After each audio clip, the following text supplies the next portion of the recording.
Mis hermanos, nosotros no estaremos aquí para siempre. El día llegará cuando toda esta generación de cristianos habremos desaparecido por completo. Y es ahora, no mañana, cuando debemos comenzar a preguntarnos qué será de Iglesia Bíblica del Señor Jesucristo cuando llegue ese día. Cuando ya nosotros no estemos aquí.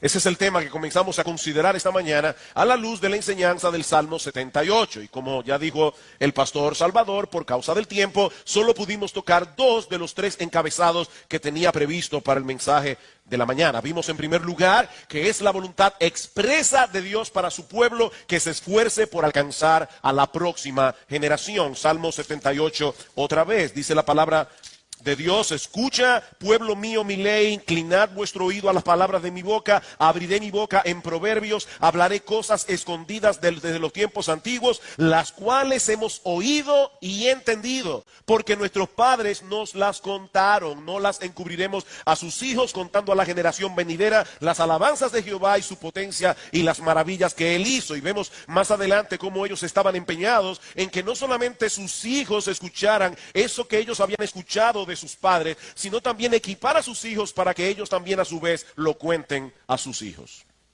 Vimos en segundo lugar esta mañana que los padres son los responsables primarios de cumplir esta encomienda. Esto es evidente en esa porción que acabamos de leer. Nuestros padres nos las contaron, nosotros las contaremos a nuestros hijos para que ellos a su vez lo cuenten a sus hijos.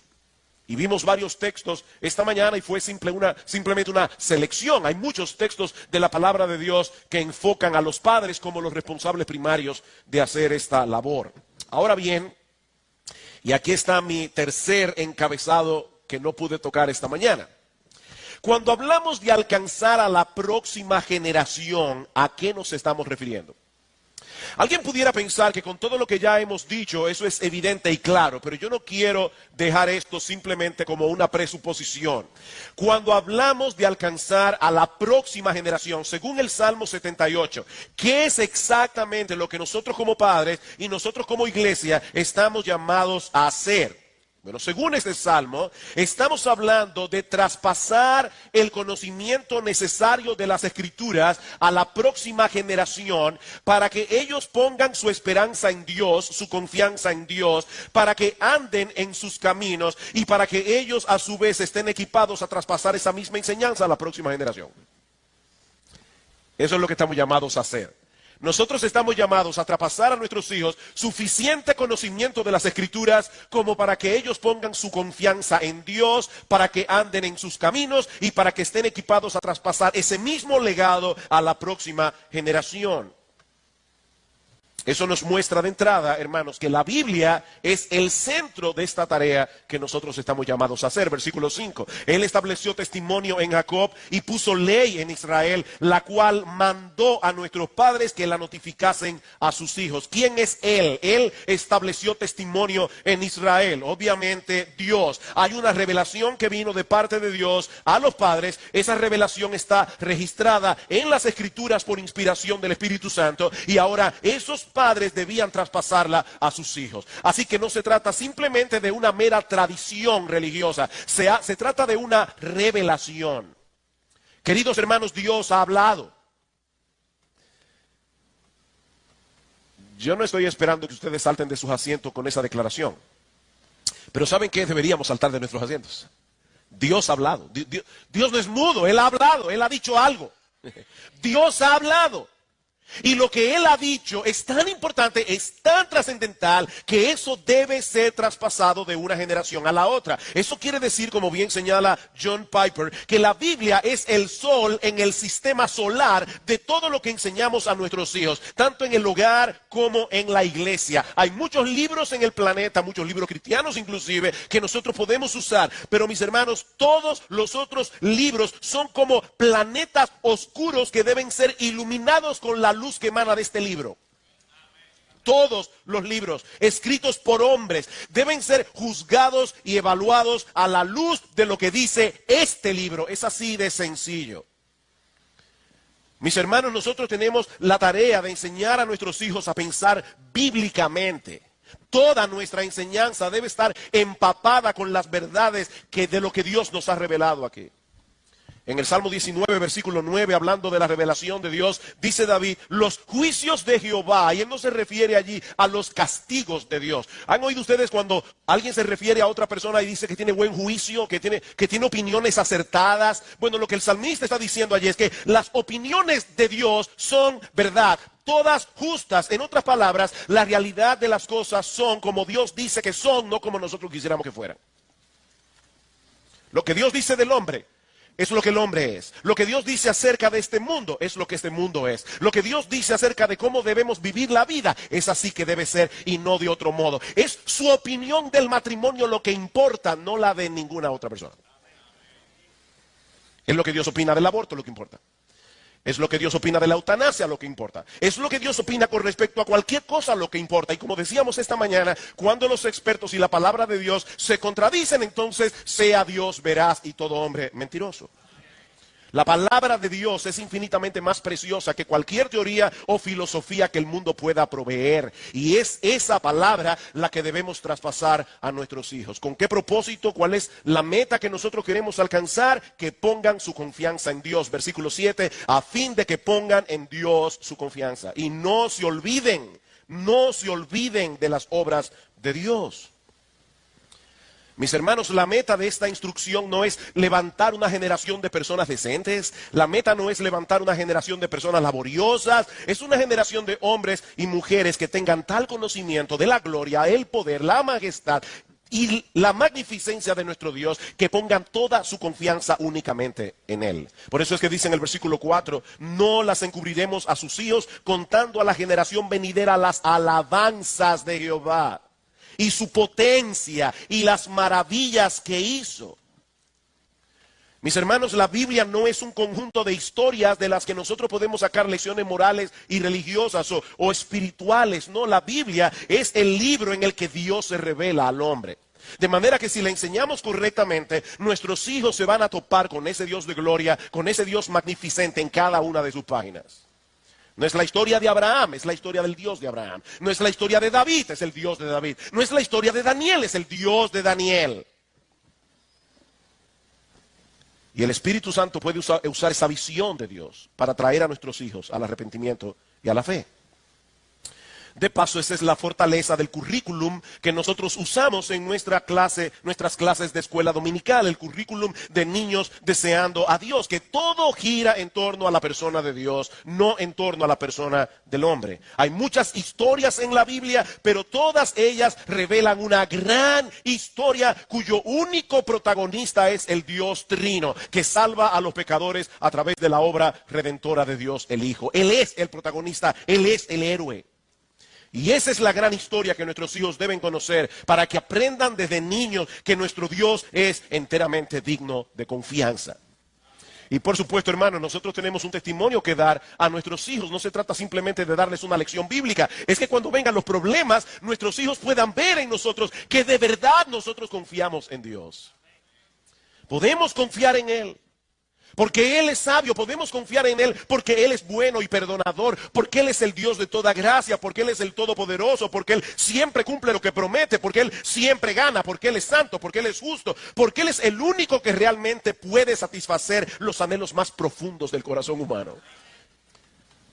Es por eso que no hay nada más absurdo que una persona envanecida por su conocimiento de las Escrituras. Cuando uno conoce al Dios de las Escrituras, se humilla al pecador. Y Dios es exaltado. Así que es nuestro deseo que nuestros hijos puedan ver a través de las enseñanzas de las Escrituras la gloria y la majestad de nuestro Dios, para que puedan confiar en Él y andar en sus caminos. Versículos 7 y 8. A fin de que pongan en Dios su confianza y no se olviden de las obras de Dios, que guarden sus mandamientos, que no sean como sus padres, generación contumaz y rebelde, generación que no dispuso su corazón ni fue fiel para con Dios, su espíritu. La obediencia a los mandamientos de Dios es la evidencia de que verdaderamente amamos a Dios y confiamos en Dios. Nadie se salvará por guardar los mandamientos, eso lo sabemos, sino por confiar enteramente en la vida perfecta de Cristo, en su muerte en la cruz del Calvario. Somos salvos por gracia, por medio de la fe. Pero todos aquellos que han sido salvados por la gracia de Dios mostrarán la eficacia de esa gracia a través de una vida transformada. Juan 14, ustedes conocen el texto, el que me ama mi palabra guardará, mi Padre le amará, vendremos a él, haremos morada con él. Hasta aquí, hermanos, lo que yo estaba supuesto a predicar esta mañana. O sea, aquí termina el mensaje de la mañana. Y ahora comienza el mensaje de la tarde. Qué bueno que hay aire todavía. ¿Qué hemos visto hasta aquí? Que hay una tarea que hacer con la próxima generación y que los padres son los responsables primarios. Eso es básicamente lo que hemos visto. Sin embargo, mis hermanos, la iglesia es una familia en Cristo. Y como tal, no solo está llamada a ser de gran ayuda para los padres en el desempeño de su labor, y yo creo que esto aquí estamos todos claros en ese sentido, pero en esto que voy a decir ahora no estoy seguro de que estamos tan claros. La Biblia presenta a la iglesia como una familia y por lo tanto no solo estamos llamados a ser de gran ayuda para los padres en el desempeño de su labor, sino también a tener cierto tipo de relación con los niños de esos padres que están entre nosotros, aunque esos niños todavía no formen parte de la membresía de la iglesia. Nosotros creemos por las Escrituras que el bautismo es la puerta de entrada para la membresía de la iglesia local. Y creemos que este símbolo debe aplicarse únicamente a aquellos que muestran las evidencias de haber venido a Cristo en arrepentimiento y fe y que puedan asumir el compromiso de venir a ser parte de la membresía de la iglesia. Esa es la razón por la que nosotros no practicamos el bautismo infantil. No creemos que un niño tenga la capacidad de asumir la responsabilidad de venir a ser parte de la membresía de la iglesia. Sin embargo, mis hermanos, esto es crucial para todo lo que viene después. Aunque nuestros niños no sean miembros de la iglesia, yo pienso que cometemos un serio error si nos limitamos a verlos como meras visitas que asisten a nuestros cultos cada domingo. Y yo me temo que esa es la perspectiva que muchos pueden tener de los niños aquí.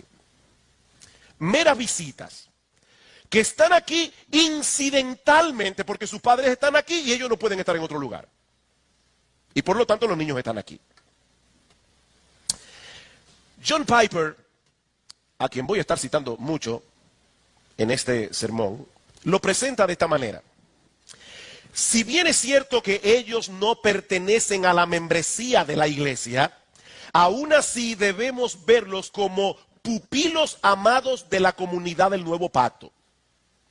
¿Qué somos nosotros como iglesia? Somos una comunidad, la comunidad del nuevo pacto. Y en ese nuevo pacto, según Jeremías, capítulo 31, versículo 32, todos conocen al Señor. O sea que en el nuevo pacto no es como en el antiguo pacto. En el antiguo pacto se era miembro de la comunidad del pacto simplemente por ser hijos de israelitas. En el nuevo pacto no se es parte de la comunidad por ser hijo de cristianos.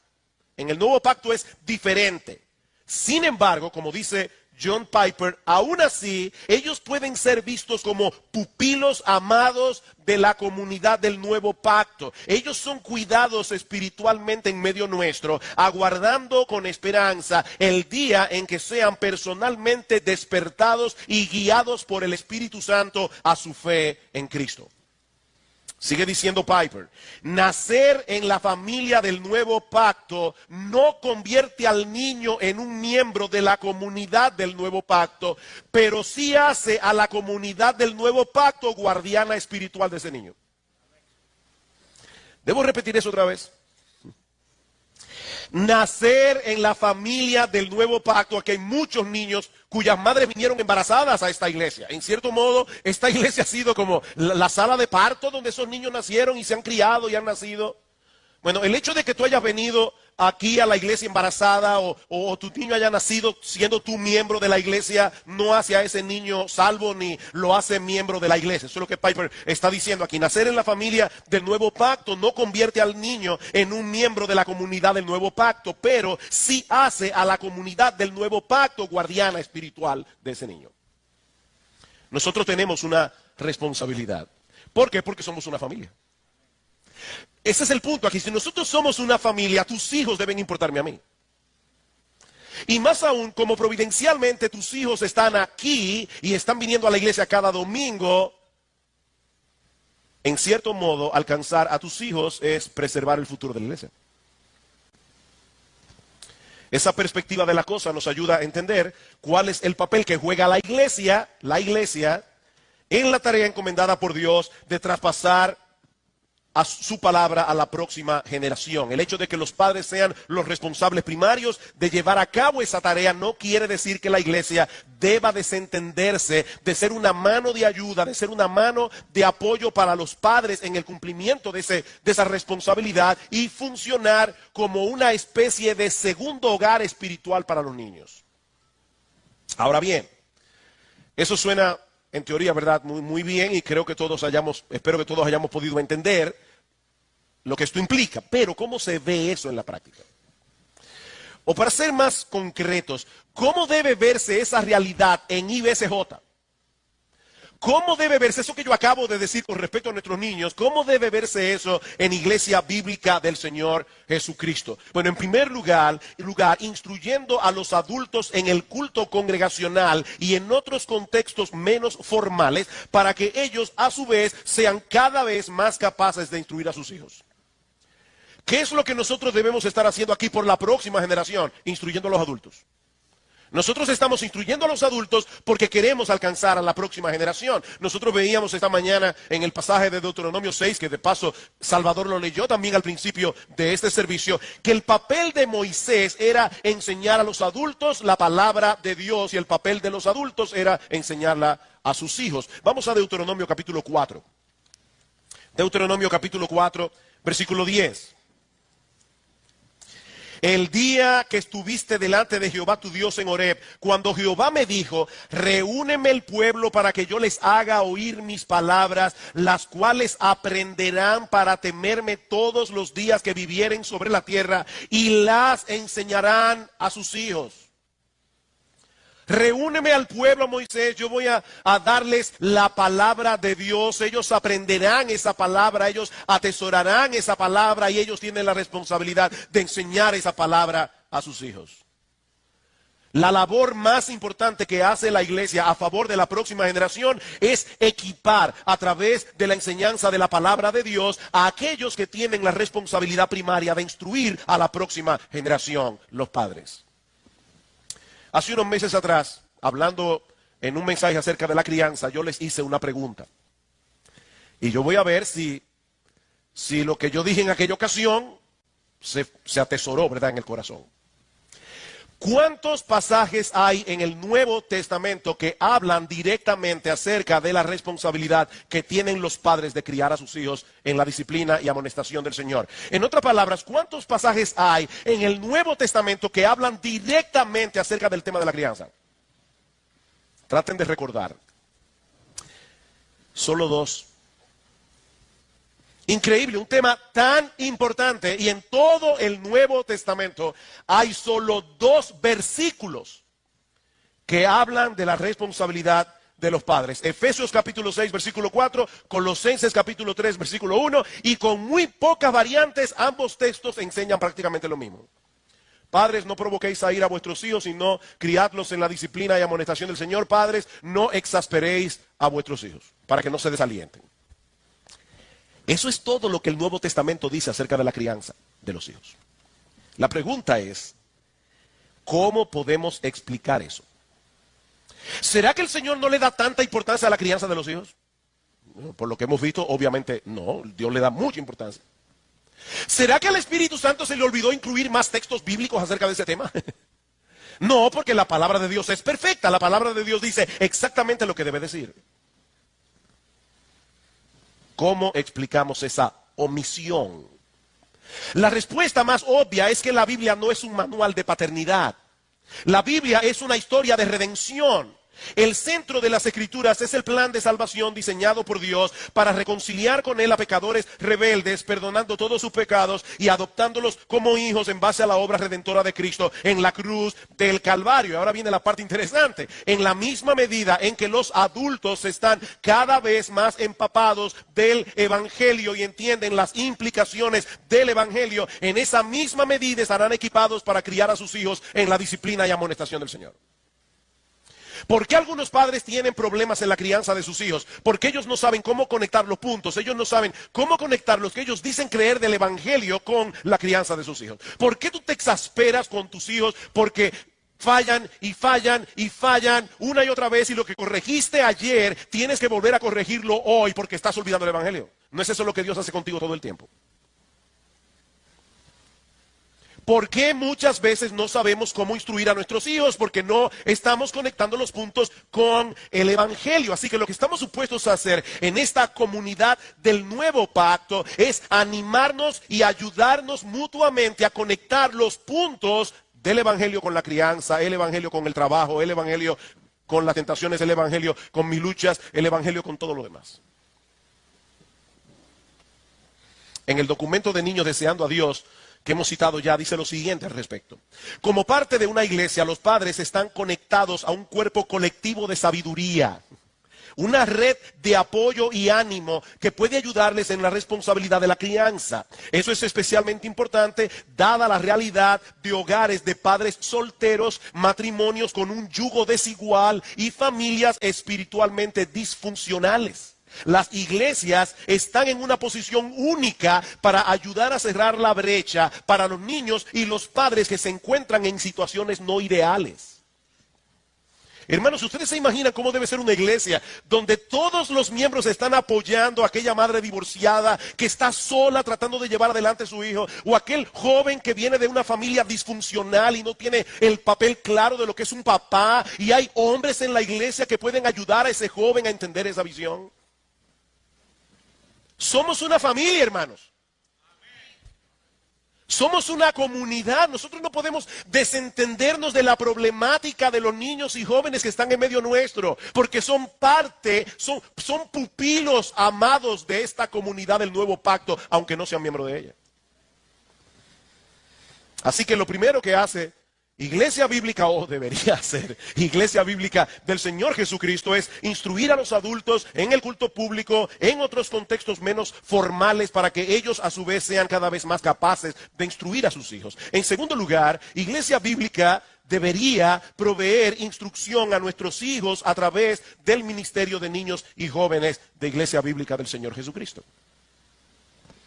Por la providencia de Dios, nosotros tenemos en medio nuestro a un grupo de padres, miembros de esta congregación, que están entre nosotros con sus hijos. ¿No deberíamos tomar ventaja de esta realidad para tratar de alcanzar esa generación con la palabra de Dios, trabajando juntamente con los padres? Bueno, hermanos, esa es la razón de ser del ministerio de escuela bíblica o de escuela dominical.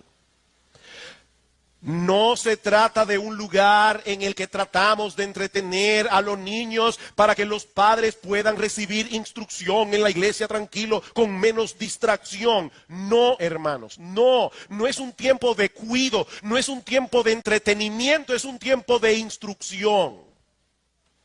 Y otra vez nos identificamos plenamente con el documento de Niños Deseando a Dios cuando dice: es nuestra convicción que podemos hacer mucho para nutrir la fe de los niños que nos han sido encomendados. Al ver la agenda del mundo para con nuestros niños, percibimos una tremenda urgencia para que los padres cristianos y la iglesia presenten una agenda aún más impactante para ver a Dios en la vida de nuestros hijos. Hermanos, ellos tienen una agenda allá afuera.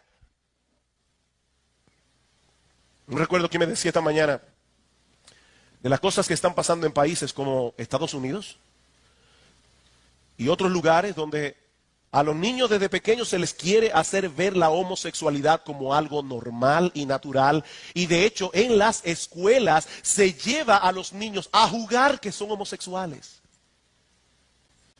Hermanos, eso es una realidad que estamos viviendo.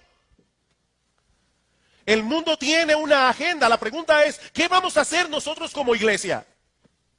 Sigue diciendo este documento: nuestra visión para los niños debe ser más grande que la visión del mundo para ellos. Que nunca se diga de nosotros que nos quedamos de brazos cruzados viendo mientras el mundo moldeaba a nuestros hijos. Hermano, que nunca se diga eso de nosotros. Nosotros como iglesia debemos asumir esa responsabilidad. Así que por favor, mis hermanos, por favor, Dios, en nombre de todo el equipo de escuela bíblica, de Iglesia Bíblica del Señor Jesucristo, en nombre de todos los maestros, por favor, no vuelvan a preguntar si hay cuidado de niños. Porque aquí nunca hay cuidado de niños. Nosotros no estamos aquí como una guardería, nosotros no somos cuidadores de niños, somos instructores. Por favor, hermanos, quitémonos ese vocabulario de nuestras bocas. ¿Alguna vez tú has pensado que en el hecho de que en esas aulas se encuentran sentados probablemente los futuros miembros y pastores de esta iglesia? Y lo que es todavía más crucial, ¿alguna vez has considerado el hecho de que cualquiera de esos niños en cualquier momento puede pasar a la eternidad? ¿Cuándo comenzaremos a tomar en serio la salvación de sus almas? ¿Cuándo comenzaremos a tomar en serio la salvación de sus almas? Comentando acerca de ese pasaje que voy a citar en un momento, cuando el Señor bendice a los niños, dice Juan Carlos Ryle: estos versículos nos animan a intentar grandes cosas en la instrucción religiosa de los niños. Tratémoslos desde sus primeros años como a quienes tienen almas que se habrán de salvar o perder. Esforcémonos por llevarlos a Cristo. Asegurémonos de que conocen la Biblia tan pronto como tengan un mínimo de entendimiento. El mundo nos dice que debemos esperar hasta que nuestros hijos sean mayores y entonces ellos puedan decidir por sí mismos el conjunto de creencias que ellos van a aceptar. Alguien me decía en el día de hoy: wow, esa es una trampa diabólica. Es como si el diablo nos estuviera diciendo: no se preocupen, yo me encargo de ellos. Déjenlos tranquilos, no traten de inculcar creencias. ¿Y ustedes creen que el mundo no tratará de inculcar creencias en esos años? O sea que el diablo quiere que nosotros le dejemos a nuestros hijos por un tiempo, que Él nos los va a devolver cuando ya no sirva para nada. Cuando tengan sus mentes y sus corazones dañados por el pecado. Yo sé que Cristo puede redimir y aquí hay muchos testimonios de esa realidad. Pero ¿por qué tenemos que esperar que lleguen esos años difíciles para tratar de rescatarlos con el Evangelio? Si los tenemos aquí a nuestras manos.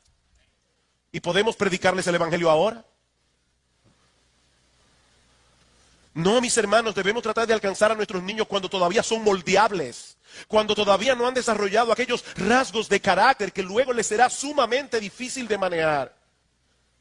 Sí, Dios es soberano en la salvación de los pecadores, pero hay algo interesante. Está demostrado estadísticamente, aunque yo no estoy seguro de que estas estadísticas sean tan reales, porque muchas personas llaman conversión a cualquier cosa, pero está estadísticamente demostrado que por lo menos en cuanto a profesión de fe, el 85% de las personas hacen profesión de fe entre los 4 y los 14 años de edad. El 85% de las personas.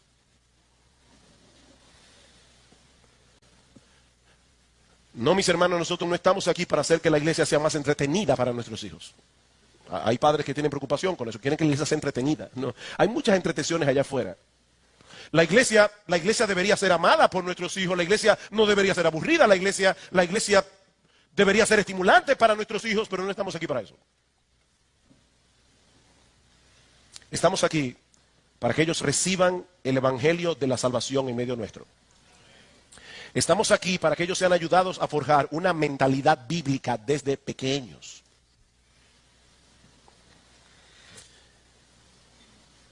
Voy bien. Amado hermano, tú estás haciendo uso de este recurso que tu iglesia te está proveyendo. Hoy comenzamos la escuela dominical y esa es la razón, lo dijimos esta mañana, por la que estamos predicando estos mensajes. ¿Estás haciendo provisión para estar aquí a tiempo los domingos? A las 10 de la mañana. Para que tus hijos, de paso, reciban el mensaje de que para ti la iglesia es importante. Hermanos, ¿qué mensaje ustedes creen que nosotros enviamos a nuestros hijos cuando por cualquier razón no estamos aquí el miércoles en el culto de oración? Nosotros estamos enviando un mensaje. ¿O ustedes creen que no? O cuando llegamos tarde a los cultos de la iglesia, ¿qué mensaje estamos enviando? Que esto no es importante. Aparte de que interrumpimos la clase o de que sencillamente no recibimos el beneficio de hermanos y hermanas que durante toda la semana sacrificialmente se han preparado para poder instruir a nuestros hijos con un currículo que es excelente, bíblicamente hablando. Pero tus hijos no se beneficiaron de eso porque no estaban aquí. ¿Te estás comunicando con los profesores de escuela dominical? No simplemente para saber cómo se portó el muchacho hoy. No, te estás comunicando con ellos para saber qué es lo que se está impartiendo en el aula. ¿Por dónde van ellos para tú hacer un refuerzo en la casa? ¿Cómo están reaccionando tus hijos a la enseñanza de tal manera que puedan trabajar juntos en esto, tú y el maestro? De paso, al resto de la congregación. Hermano, ¿alguna vez tú te has preguntado, y estoy hablando aquí no a los padres, estoy hablando a toda la iglesia, ¿alguna vez te has preguntado si hay algo que tú puedas hacer para integrarte a este ministerio? Es sacrificial. Hay hermanos que dicen, yo no quiero servir el domingo en la mañana porque no me quiero perder el culto. Alguien se lo va a perder para enseñar a los niños de 2 a 4 años, por lo menos. ¿Hay algo que tú puedas hacer por este ministerio? Acércate y pregunta. Tal vez tú no tienes el don de enseñar, tal vez tú no puedes dar clases, pero puedes liderar un grupo pequeño en la escuela dominical. Luego que la clase se imparte hay grupos pequeños y hay líderes de grupos pequeños que tratan de llevar esa enseñanza prácticamente al corazón de nuestros niños. Tal vez lo más que tú puedes hacer es sacar copias. Yo no sé, pero hay muchas cosas que tú puedes hacer. Acércate y pregunta. ¿Recuerdan la pregunta de esta mañana? ¿Qué queremos que sea nuestra iglesia dentro de 30 años? Bueno, tenemos que comenzar a trabajar ahora, no dentro de 30 años. Pero hay un aspecto más que no debemos pasar por alto, y este es quizás el aspecto más extenso del papel que juega la iglesia en la tarea de alcanzar a la próxima generación. Y es recibiendo a los niños en nuestros cultos con alegría y un verdadero deseo de que la presencia especial de Dios en medio nuestro obre poderosamente en sus almas. Recibiendo a los niños en nuestros cultos con alegría y un verdadero deseo de que la presencia especial de Dios en medio nuestro obre poderosamente en sus almas. Marcos capítulo 10, versículo 13. Marcos capítulo 10, versículo 13 al 16.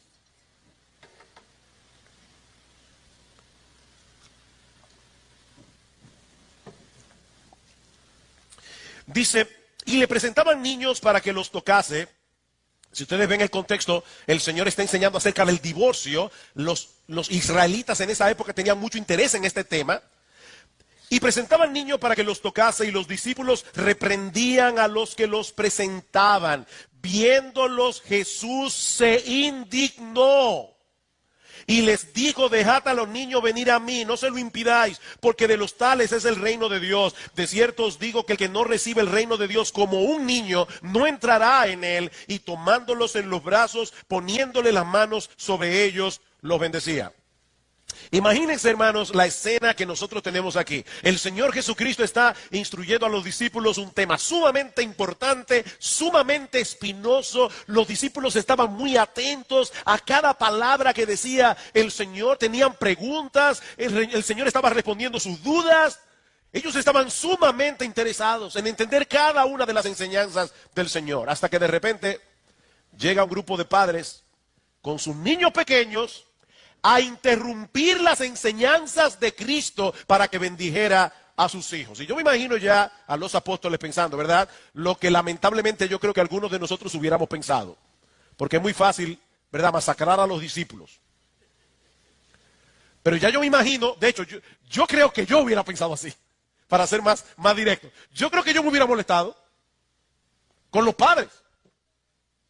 Y me hubieran dado mis ramplinazos ese día. ¿Cómo es posible que el Hijo de Dios pierda su tiempo prestando atención a un grupo de niños? Él tiene otras cosas más importantes que hacer que bendecir bebés. Jesús no pensaba así. Hermanos, Jesús no pensaba así. En vez de molestarse con estos padres o con sus niños menos, Jesús se molestó más bien con los apóstoles por tratar de impedir que esos niños llegaran a Él para ser bendecidos. Cristo se molestó. De hecho, la palabra que se usa en el versículo 14 es una palabra muy fuerte. Cuando dice que se indignó, Jesús estaba molesto, hermanos. Molesto. Muy indignado. Jesús quería bendecir a esos niños. Jesús quería orar por esos niños, porque Él no vino al mundo únicamente para salvar a adultos. Él vino también para salvar a niños, y para tratar con niños, y para sanar niños. Miren, nuestro Dios es tan misericordioso y le pone tanta atención a los niños. ¿Ustedes se acuerdan de esa escena cuando, estaba leyéndole esta semana, cuando Ismael y Agar son echados de la casa y están en el desierto y de repente ya Agar piensa que van a morirse de sed y dice que Ismael alzó la voz y gritó y dice que el Señor oyó la voz del muchacho? Dios le hizo bien a Agar por el niño, no al niño por Agar. Dios escuchó la voz de ese niño. Escuchó sus ruegos, sus gritos. Dios le hace caso a los niños. Mis hermanos, a lo largo de la historia de la redención, nosotros vemos el interés de Dios de que los niños participen junto a los adultos cuando su palabra es enseñada. Josué capítulo 8. Josué capítulo 8, versículos 34 y 35. Y quiero buscar estos textos de la palabra de Dios, no quiero darlo por sentado. Dice, después de esto leyó todas las palabras de la ley. Yo me pregunto, ¿cuánto tiempo pasó Josué leyendo todas las palabras de la ley? Los primeros 5 libros de la Biblia. ¿Cuánto tiempo se lleva a leer en voz alta Génesis, Éxodo, Levítico, Número, Deuteronomio? Y ahí estaba toda la congregación, sin aire acondicionado. Leyó todas las palabras de la ley, las bendiciones y las maldiciones conforme a todo lo que está escrito en el libro de la ley. No hubo palabra alguna de todo cuanto mandó Moisés que Josué no hiciese leer delante de toda la congregación de Israel y de las mujeres, de los niños y de los extranjeros que moraban entre ellos. Ahí no estaban los padres diciendo, hay cuido de escuela. No. No había cuido de nada. Con sus niños. Oyendo la ley entera. ¿Qué le parece? Nehemías capítulo 8. Nehemías capítulo 8. Y se juntó todo el pueblo como un solo hombre en la plaza que está delante de la puerta de las aguas, y dijeron a Esdras el escriba que trajese el libro de la ley de Moisés, la cual Jehová había dado a Israel. Y el sacerdote Esdras trajo la ley delante de la congregación, así de hombres como de mujeres y de todos los que podían entender. Y en el versículo 3 vuelve sobre lo mismo, todos los que podían entender. Esa es la razón por la que nosotros tenemos aquí a los niños a partir de 5 años. Entendemos que ellos pueden entender. Segunda de Crónicas, capítulo 20, versículo 13, el pueblo de Israel está en un gran aprieto. Segunda de Crónicas, capítulo 20, versículo 13. Dice, y todo Judá estaba en pie delante de Jehová con sus niños y sus mujeres y sus hijos. Ahí estaba todo el mundo de pie ante Dios, rogando por liberación. Hay algunos padres que se nos acercan y nos dicen, pastores, ¿y por qué no tenemos mejor a los niños fuera del culto? Porque ellos no entienden lo que se está predicando. Además, algunos adultos me dicen, ni yo lo entiendo mucho. Eso ya es un problema. Pero entonces, ¿para qué tener a los niños aquí? ¿No sería mejor? Hace unos años atrás, muchos años atrás, muchos, yo era soltero en esa época, muchos años, tengo 32 de casado. Nuestra iglesia tenía un culto para niños. Y yo lo recuerdo muy bien porque yo era que lo lideraba junto con mi novia en esa época. Yo tenía 18 años. ¿Por qué no hacemos eso? ¿Por qué no tenemos un culto para niños? Y sacamos a los niños de aquí. Si no están entendiendo nada, o no mucho. Los esposos John y Noel Piper escribieron un breve tratado titulado La familia juntos en la presencia de Dios. Y hermanos, definitivamente, yo no puedo decirlo mejor que ellos, así que ustedes me van a permitir leerles algunos extractos de este folleto. La familia adorando juntos en la presencia de Dios. Por ejemplo, dicen ellos, Hay varias razones por las que instamos a los padres a traer a sus hijos a la reunión de adoración. Pero estos argumentos no conllevarán mucho peso para los padres que no aman adorar a Dios. En otra palabra, no importa cuántos argumentos tú des, si el papá mismo no ama adorar a Dios, no estamos haciendo mucho. La mayor piedra de tropiezo para los niños durante la adoración es que sus padres no aprecien ese momento. Los niños pueden sentir la diferencia entre el deber y el deleite. Cuando tus hijos están aquí en el culto adorando junto a ti, ellos cómo te ven adorar. Para ellos es claro que es un deber estar aquí porque yo soy miembro de la iglesia, o es un deleite. Por lo tanto, la labor principal y más importante de un padre es enamorarse de la adoración a Dios. Usted no puede impartir lo que no posee. Otro punto. Adorar juntos va en contra de la fragmentación contemporánea de la familia. Hermano, nosotros estamos viviendo en una época de fragmentación contemporánea. Nuestra generación trata de ahondar la brecha entre los hijos y los padres. Y nosotros no podemos meternos en ese mismo tren. La agitada vida de nuestra sociedad deja muy poco tiempo para la unidad significativa. Es difícil sobreestimar la buena influencia que imparte el hecho de que las familias hagan cosas valiosas juntas semana tras semana, año tras año. ¿Y qué puede ser más valioso que venir a la iglesia y adorar a Dios? Adorar, dicen ellos, es lo más valioso que un ser humano puede hacer. Y me encantó esta parte. El efecto acumulado, porque a veces nosotros creemos que si en el culto los niños no entendieron nada o casi nada, ahí no pasó nada. Pero hay un efecto acumulado. Cuando tus hijos fueron a la escuela, ellos no aprendieron cálculo en kinder. Ellos aprendieron primero a ver los números y luego a sumar 1 más 1 y fue acumulando el conocimiento hasta llegar a lo más avanzado. ¿Eso pasa en la iglesia? Dicen ellos, el efecto acumulado de 650 servicios de adoración junto a papá y mamá entre las edades de 4 y 17 años es incalculable. Incalculable. Los padres tienen la responsabilidad de enseñar a sus hijos con su propio ejemplo el significado y el valor de la adoración. Por lo tanto, los padres deberían desear que sus hijos estén con ellos en la adoración para que los niños puedan absorber el espíritu y la forma en que sus padres adoran. ¿Por qué queremos enviarlos a que otros se encarguen de eso?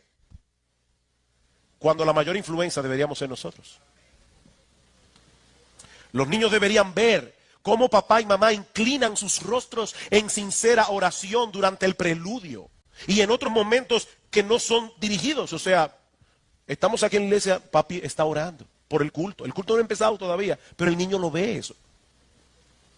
Deberían ver cómo papá y mamá cantan alabanzas a Dios con gozo en sus rostros y cómo hambrientamente escuchan la palabra de Dios. Deberían absorber el espíritu de sus padres encontrándose con el Dios viviente. Los niños deberían ver eso. Sentarse tranquila y calladamente por 1 hora o 2 el domingo no es una expectativa excesiva para un niño saludable de 6 años a quien se le ha enseñado a obedecer a sus padres. Hermanos, eso no es una expectativa excesiva si el niño es un niño saludable y ha sido entrenado en casa, entrenado para obedecer. Sí requiere una medida de disciplina, dicen ellos, pero eso es precisamente a lo que animamos a los padres a hacer durante los primeros 5 años de la vida del niño. Aprender disciplina. Los niños, en un punto que se titula "No todo pasa por encima de sus cabezas". Hermano, yo no recuerdo la última vez que yo hice esto en el culto, de leer tanto de otro documento, pero yo creo que esto es importante. Y de esto no se habla mucho. Los niños absorben una tremenda y valiosa cantidad de información. Esto es cierto, aun si ellos dicen que están aburridos. ¿Oyeron eso, hermanos? Eso es cierto, aun si ellos dicen que están aburridos. La música y las palabras se vuelven familiares para el niño y eso es importante. El mensaje de la música comienza a fijarse. El formato del servicio se vuelve natural. Hay algo que está pasando en la vida del niño. Él se está acostumbrando a esto. Pero esta es la parte que más me gustó de este folleto. Dicen ellos, hay una sensación de solemnidad y asombro que los niños deben experimentar en la presencia de Dios. Es probable que esto no ocurra en la iglesia infantil, Como yo le decía, hay iglesias que tienen iglesia infantil. Los niños salen del culto, se van a su iglesia infantil hasta los 12 años.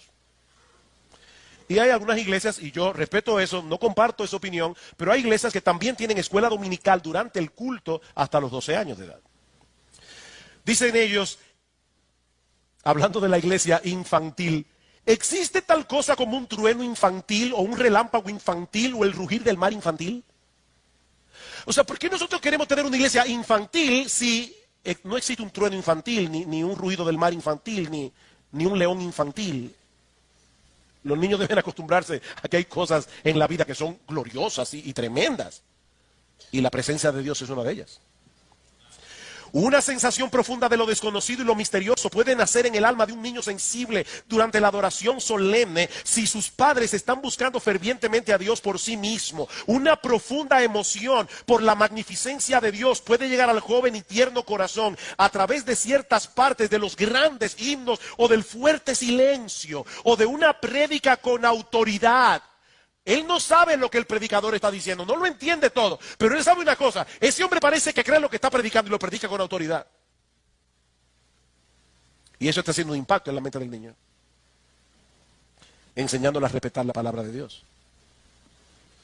Esto es de inmensurable valor para cultivar un corazón que teme y ama a Dios. Y ahora escuchen esta parte, la última que le voy a leer. No creemos que los niños que han estado en la iglesia infantil por varios años, entre las edades de 6 y 12 años, tendrán mayor inclinación o estarán mejor entrenados para disfrutar la alabanza que si hubieran pasado todos esos años al lado de sus padres. De hecho, es probable que sea lo opuesto. Probablemente será más difícil aclimatar a un niño de 10 o 12 años a un nuevo servicio de alabanza que a un niño de 5 o 6. El cemento ya no está tan fresco a los 12 años y ya se han esfumado vastas posibilidades de moldear los impulsos de su corazón. Ahora, hermanos, algunos dirán, amén, amén, amén, qué bueno. Pero eso quiere decir que nosotros estaremos dispuestos a hacer ciertas cosas. ¿Qué se espera de un niño en el culto? Respeto por la casa del Señor. Nosotros como padres tenemos que enseñarles respeto por la casa del Señor, respeto por los adultos. Hermanos, a veces hay niños que van corriendo, si se encuentran con una señora mayor, vamos a tener que ir a la Plaza de la Salud por lo menos. Tenemos que enseñarle que esto no es un parque y que hay ciertas cosas en lo que deben, ¿verdad?, cuidarse. Respeto por otros. Ahora, ¿qué se espera de los miembros de la iglesia? Esta es la parte que me interesa a mí. A los padres podemos tomarlos aparte y enseñarles algunos tips de cómo cuidar a sus hijos aquí en el culto. Pero hermanos, ¿qué se espera de la iglesia si esto es una realidad? Bueno, en primer lugar, que hagan sentir bienvenidos a los niños entre nosotros. Mi hermano, hagamos sentir bienvenidos a los niños entre nosotros. Estamos contentos de que estén aquí. Oigan, niños que están aquí esta noche. Estamos contentos de que estén aquí. Hay un predicador que dice, me encanta cuando los niños lloran en el culto. Porque eso quiere decir que por lo menos hay otra generación aquí. A mí no me encanta que lloren, pero me encanta que estén aquí. 2, ¿qué se espera de la iglesia? Que entiendan la diferencia entre la inmadurez y la rebeldía. Hermanos, son niños. Nosotros estamos diciendo, niños son bienvenidos aquí, pero son niños. Hay a veces que ellos se van a mover aquí, van a hacer una pregunta al papá. Y nosotros tenemos que entender que hay una diferencia entre lo que es inmadurez. La inmadurez no es pecado.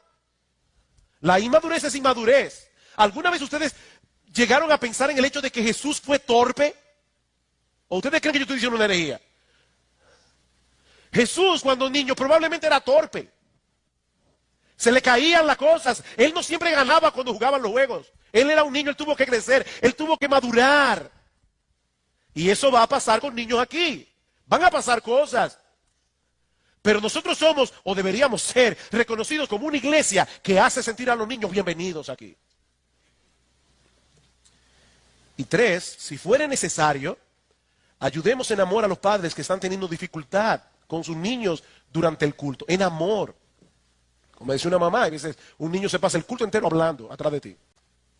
Bueno, eso distrae definitivamente. Una cosa es un niño que hace una pregunta, un niño que hace una cosa en un momento dado, un niño que se pasa el culto entero hablando y hay un problema. Bueno, acércate en amor, hermano. Y trate de ayudar a este papá.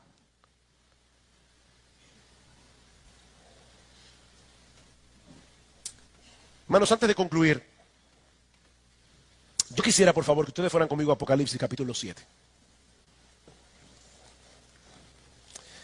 Apocalipsis capítulo 7. Yo les decía esta mañana que quería hacer con ustedes un ejercicio de imaginación. Bueno, yo voy a terminar con otro ejercicio de imaginación. Apocalipsis capítulo 7, versículos 9 al 12. Después de esto miré, por favor visualízalo, visualiza esto. Quiero decir imagínatelo para que no se suene a decláralo. No, yo no estoy diciendo eso, es visualiza la escena. No, por ese caso. Después de esto miré, y he aquí una gran multitud, la cual nadie podía contar, de todas naciones y tribus y pueblos y lenguas, que estaban delante del trono y en la presencia del Cordero, vestidos de ropas blancas y con palmas en las manos, y clamaban a gran voz diciendo: la salvación pertenece a nuestro Dios, que está sentado en el trono, y al Cordero. Y todos los ángeles estaban en pie alrededor del trono y de los ancianos y de los 4 seres vivientes, y se postraron sobre sus rostros delante del trono y adoraron a Dios diciendo: amén. La bendición y la gloria y la sabiduría y la acción de gracias y la honra y el poder y la fortaleza sean a nuestro Dios por los siglos de los siglos. Amén. Por un lado, la Biblia nos enseña que nuestro Dios es soberano. Eso quiere decir que nuestro Dios lo controla todo. Nuestro Dios tiene control absoluto sobre todo lo que Él ha creado, a tal punto que el Señor Jesucristo nos dice en Mateo capítulo 10, versículo 29, que no se cae un pajarito a tierra sin la voluntad de Dios. Piensen en eso. Estaba leyendo que los científicos estiman que la población mundial de aves oscila, no es un número fijo porque las aves nacen, mueren, pero oscila entre los 50,000 millones y los 430,000 millones de aves. Y Dios tiene el control de cada una de ellas. No se cae a tierra un pajarito sin la voluntad de Dios. La voluntad de Dios abarca aún las cosas más pequeñas, microscópicas, como el coronavirus, que ocurren en su universo, porque el que no lo controla todo, no controla nada. Eso es lo que nos pasa a nosotros, ¿verdad? Cualquier imprevisto puede echar por tierra nuestros planes. Nuestra hija mayor está en los Estados Unidos, ustedes lo saben, ella regresaba este viernes, pero a nuestro nieto menor le dio COVID. Y luego a la niña le dio COVID, a una de las niñas, ¿ya? No pudieron viajar. Nosotros hacemos planes, pero una cosita tan pequeña como el coronavirus impide nuestros planes. Si hubiera sido gripe no hubiera habido ningún problema, pero no era gripe. Pero mis hermanos, a Dios no le sucede eso. Porque dice la Escritura que nada ni nadie puede impedir, puede detener la mano de Dios, dice en Daniel capítulo 4, para que Él haga lo que Él ha decidido hacer, porque yo soy Dios y no hay otro Dios, dice en Isaías 46, y nada hay semejante a mí, que anuncio lo por venir desde el principio y desde la antigüedad lo que aún no era hecho, que digo, mi consejo permanecerá y haré todo lo que yo quiero. Ese es nuestro Dios. Y Pablo dice en Efesios capítulo 1 versículo 11 que nuestro Dios obra todas las cosas conforme al consejo de su voluntad. No el 50% de las cosas, no el 90 ni el 99. Él obra todas las cosas conforme al consejo de su voluntad. La pregunta que eso levanta es: ¿qué sentido tiene que oremos? Si a final de cuentas va a suceder lo que Dios ha decretado que va a suceder. ¿Hace alguna diferencia el hecho de que yo le ore a Dios o no? Bueno, en el pasaje que vamos a estudiar en esta mañana, nosotros encontramos algunas respuestas a ese dilema. Les pido por favor que vayan conmigo a Romanos capítulo 15. Incidentalmente, Pablo trata con este dilema. Versículo 30. Os ruego, hermanos, por nuestro Señor Jesucristo y por el amor del Espíritu, que os esforcéis juntamente conmigo en vuestras oraciones a Dios por mí, para que sea librado de los que son desobedientes en Judea, y que mi servicio a Jerusalén sea aceptable a los santos, y para que con gozo llegue a vosotros por la voluntad de Dios, y encuentre confortante reposo con vosotros. El Dios de paz sea con todos vosotros. Amén.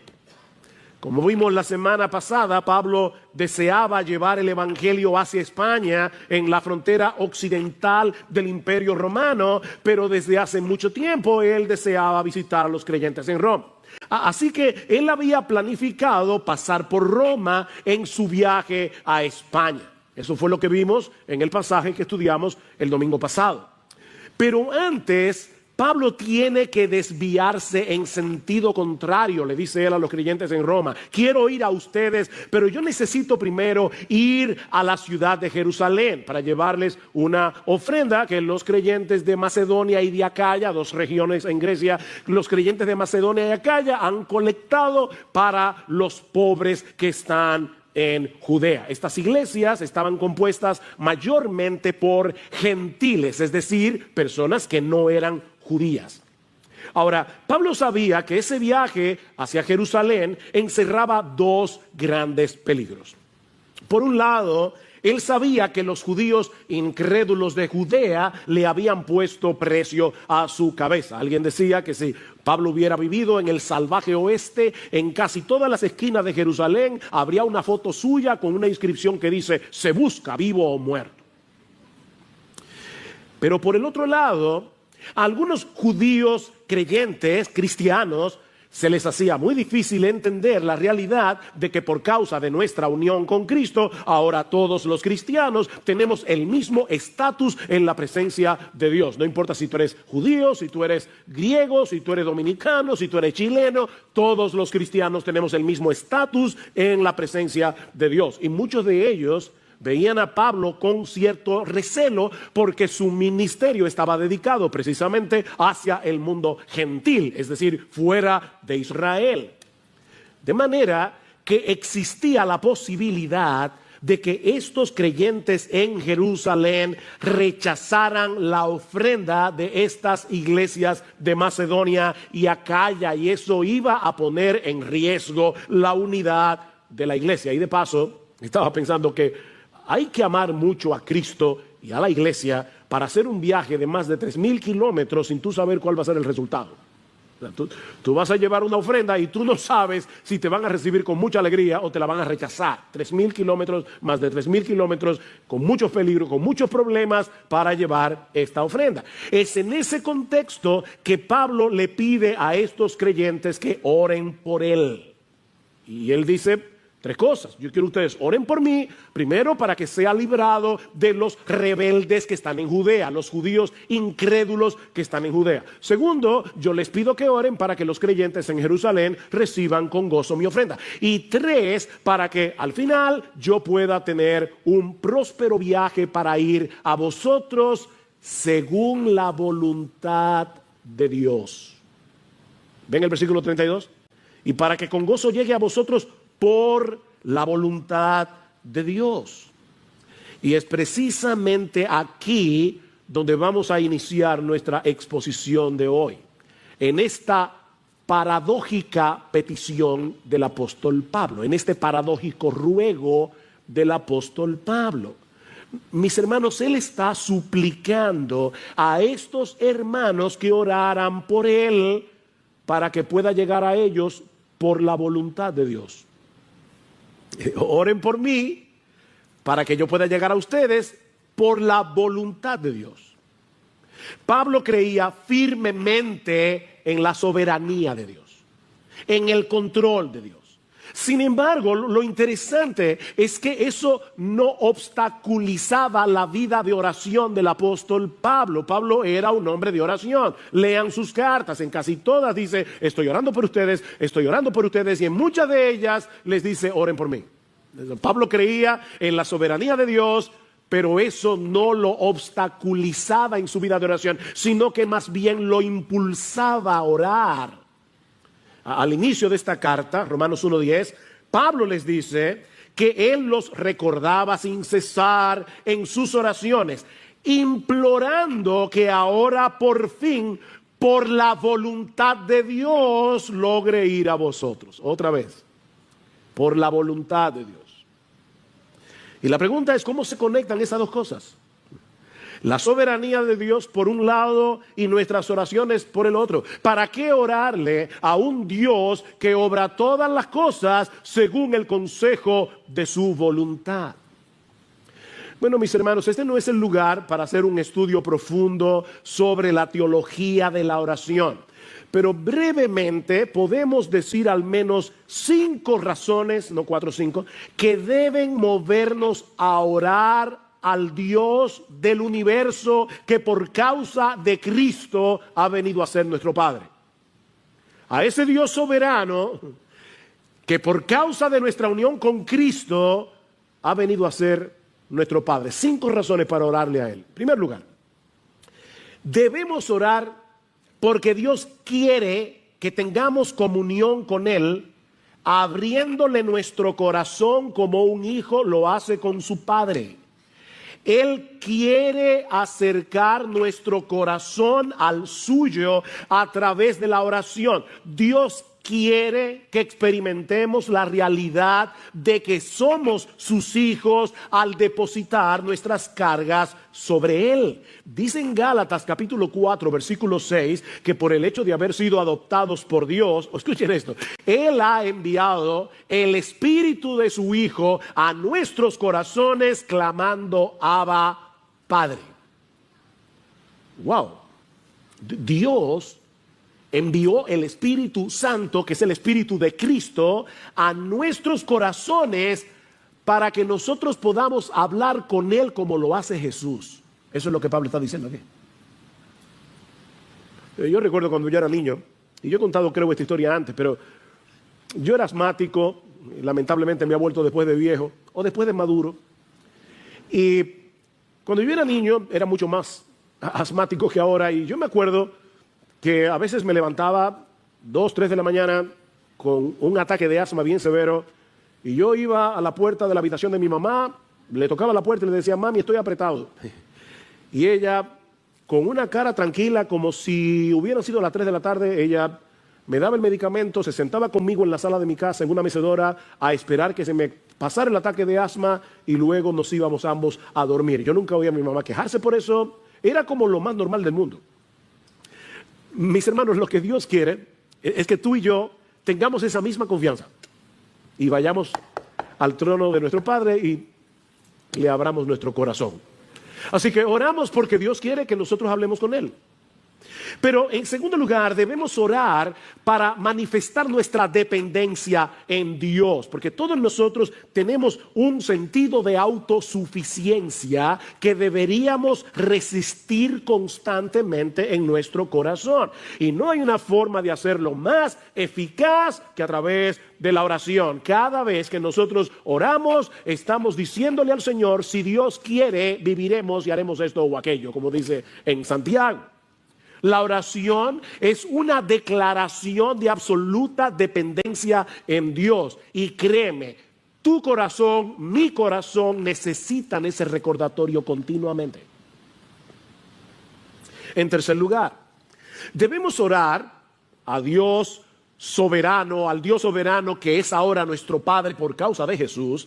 Debemos orar porque la oración glorifica a Dios. Al final de cuentas, todo lo que nosotros hacemos es para la gloria de Dios. Debemos orar porque la oración glorifica a Dios. Cuando oramos por algo y Dios responde, es Él el que se lleva la gloria. ¿No es así? Y todo lo que pidáis en mi nombre lo haré, dice el Señor en Juan 14, versículo 13, para que el Padre sea glorificado en el Hijo. Oren para la gloria de Dios. De hecho, esa es una de las razones por las que Dios quiere que no nos limitemos a orar como individuos, sino que oremos como iglesia. Y eso lo vemos en este mismo pasaje. Pablo había orado en el capítulo 1 porque él quería llegar a Roma. Y ahora le dice a los creyentes de Roma, oren por mí para que al final yo pueda llegar a vosotros. La oración de muchos contribuye a que Dios sea más ampliamente glorificado cuando Él responda el clamor de su pueblo. Escribiendo a los Corintios, Pablo les dice en su segunda carta que Dios lo había librado de morir en Asia y que él confiaba que Dios lo iba a librar otra vez. Y ahora escuchen, cooperando también vosotros con nosotros con la oración, para que por muchas personas sean dadas gracias a favor nuestro por el don que nos ha sido impartido por medio de las oraciones de muchos. Oren ustedes para que cuando Dios responde esa oración, muchos puedan elevar sus corazones en gratitud, dándole gracias a Dios. Nosotros debemos orar porque la oración glorifica a Dios.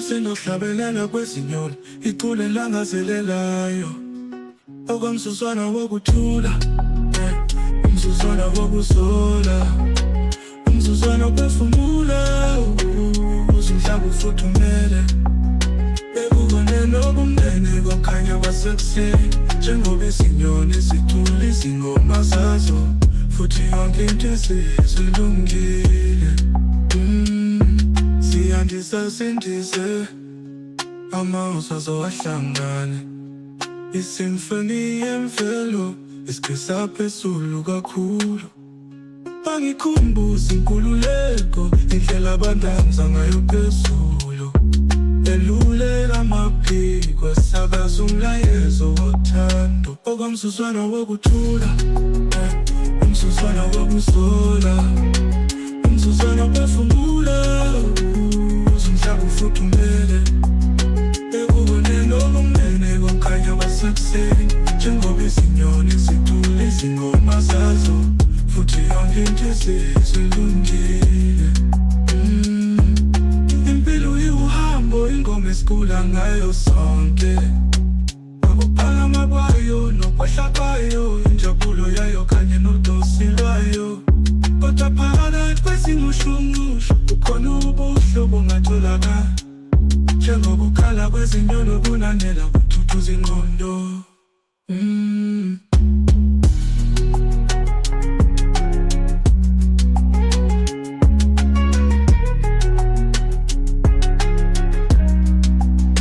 okomzuzwana wokuthula umzuzwana wokuzola umzuzwana ophefumula uzumhlaba ufuthumele bekubone nobumnene kokhanya kwasekuseni njengoba izinyoni zithula izingoma zazo futhi yonke into esizilungile